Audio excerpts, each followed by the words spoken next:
Europe জুড়ে সম্প্রতি যে তীব্র তাপদাহ বয়ে গেছে তার রেশ এখনো কাটেনি। বিভিন্ন দেশে কিছুটা বৃষ্টি হলেও প্রকৃতির আচরণ যেন ক্রমশই অস্থির হয়ে উঠছে।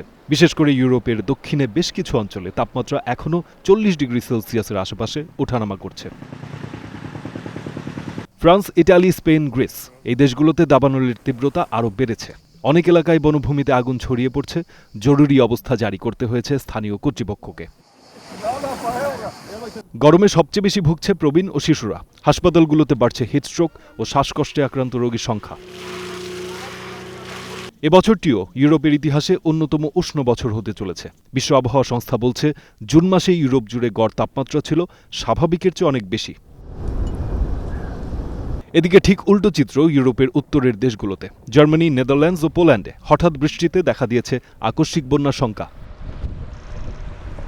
আবহাওয়াবিদরা বলছেন, একই মহাদেশে প্রকৃতির এই বিপরীতধর্মী আচরণ জলবায়ু পরিবর্তনেরই সরাসরি প্রভাব।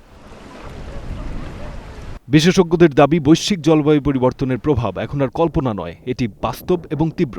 এর প্রতিক্রিয়া কত দ্রুত গ্রাস করতে পারে আজকের ইউরোপ যেন তা চোখে আঙুল দিয়ে দেখিয়ে দিচ্ছে। ফারদিন খান, স্টার নিউজ।